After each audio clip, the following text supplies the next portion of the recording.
Welcome to Bosco Campus Vision. This is Rani, Assistant Professor, PG Department of Commerce, Don Bosco College, Kottayam.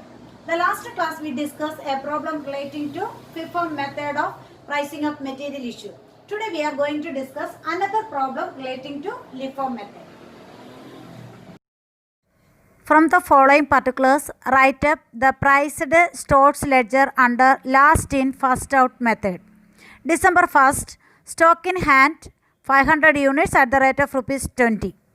December 3rd, issued 200 units. Again 3rd, purchased 150 units at rupees 22. December 4th, issued 100 units. 5th, purchased 200 units at rupees 25. 6th, issued 300 units. Again 6th, returned to store 10 units. Put in bracket, issued on 4th December. 7th, issued 100 units. 8th, issued 50 units. On 10th, it was noticed that there is a shortage of 10 units. Okay, let's start.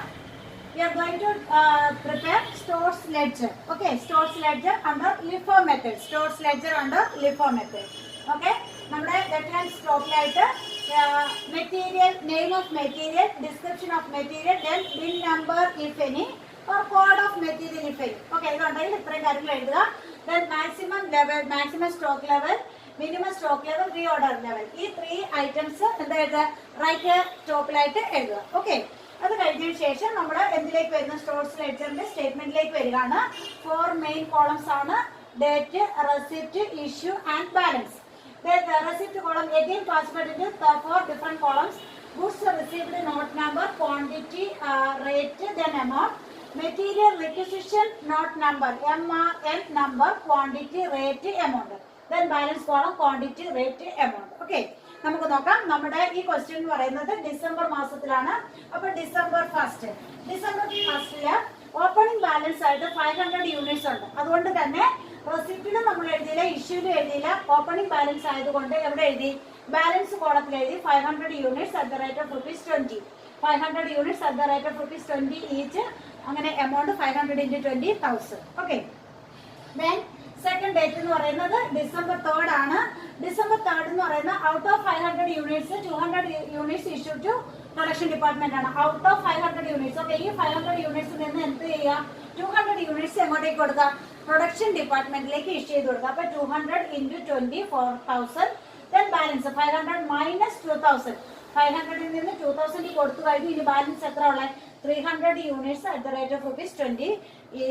300 into 20, then 6,000 amount കൊടുത്ത് എഴുതുക. Okay, then next December 3rd ആണ്. December 3rd 150 units receive ചെയ്തു എന്ന് പറയുന്നുണ്ട് at the rate of rupees 22 each. 150 units at the rate of rupees 22 per unit ആണ്. അപ്പം 150 into 22, 3,300 units. 3,300 amount ആണ്. അത്രയും രൂപയ്ക്ക് നമ്മൾ മെറ്റീരിയൽ പർച്ചേസ് ചെയ്തു. നോക്കിയാൽ ആ ഡേറ്റില്, അതായത് ഡിസംബർ 3rd ബാലൻസ് നോക്കിയാൽ 300 യൂണിറ്റ്സ് ഓൾറെഡി കൈവശമുണ്ട്. ഇപ്പൊ വാങ്ങിയ 150 units at the rate of rupees 12. Okay അല്ലേ? അപ്പൊ ആ പർട്ടിക്കുലർ ഡേറ്റിലെ balance. Then next December 4th ആണ്. 100 units issue to production department ആണ്. ഇവിടെ ശ്രദ്ധിക്കുക, last in first out method ആണ്. 2 ലോട്ട് വരുവാണെങ്കിൽ, അല്ലെങ്കിൽ ഒന്ന് കൂടുതൽ ലോട്ട് വരുവാണെങ്കിൽ ലാസ്റ്റ് വാങ്ങിയ ലോട്ട് ഓഫ് മെറ്റീരിയൽ നിന്ന് എന്ത് ചെയ്യണം, ഇഷ്യൂ ചെയ്യണം. അപ്പൊ ലാസ്റ്റ് വാങ്ങിയത് 150 ആണ്. 150 നിന്ന് എന്ത് കൊടുക്കുന്നു, 100 യൂണിറ്റ്സ് ഇഷ്യൂ ചെയ്യണം. അപ്പൊ 150 100 കൊടുത്തു. അപ്പൊ ബാലൻസ് എത്രയാണ്, 50 യൂണിറ്റ്സ്.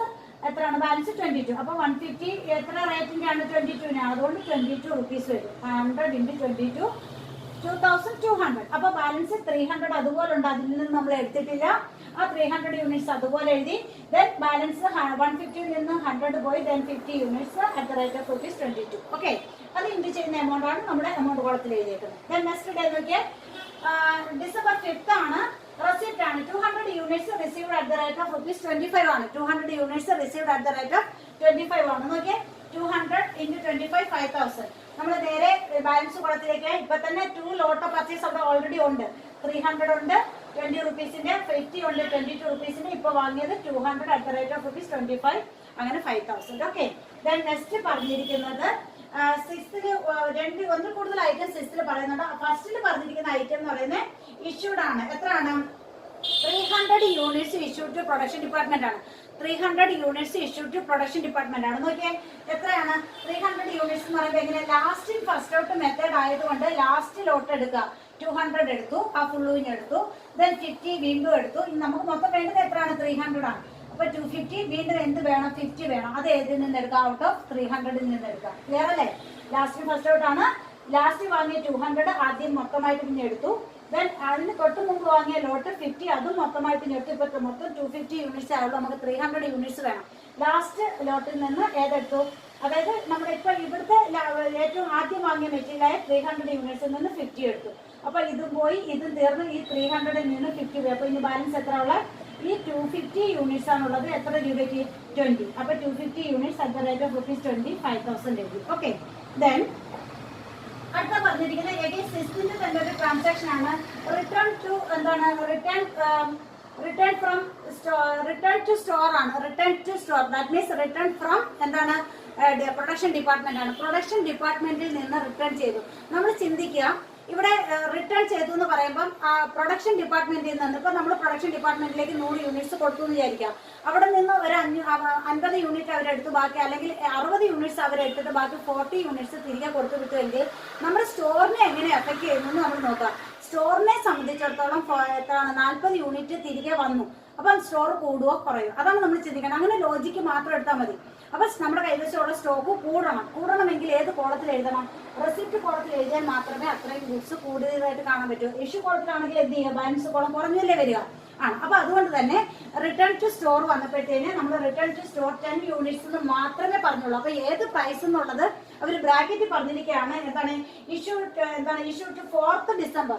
4th ഡിസംബറിൽ ഇഷ്യൂ ചെയ്ത മെറ്റീരിയലിൽ നിന്നാണ് 10 യൂണിറ്റ്സ് റിട്ടേൺ വന്നിരിക്കുന്നത്. ശ്രദ്ധിക്കുക, 4th ഡിസംബറിൽ നമ്മൾ പ്രൊഡക്ഷൻ ഡിപ്പാർട്ട്മെന്റിലേക്ക് ഇഷ്യൂ ചെയ്ത മെറ്റീരിയലിൽ നിന്നാണ് നമുക്ക് എന്ത് വന്നിരിക്കുന്നത്? 10 യൂണിറ്റ്സ് നമ്മുടെ സ്റ്റോറിലേക്ക് റിട്ടേൺ വന്നിരിക്കുന്നത്. അപ്പം 4th ഇഷ്യൂ പ്രൈസ് എത്താൻ നോക്കുക. എത്രയാണ്? 22 ആണ്. അപ്പം ആ പ്രൈസിട്ടാണ് നമ്മൾ ഇത് എടുക്കേണ്ടത്. ഇതിന് പ്രൈസ് നമ്മുടെ ക്വസ്റ്റ്യനിൽ തരില്ല, നമ്മൾ കണ്ടുപിടിക്കണം. ഓക്കെ അല്ലേ?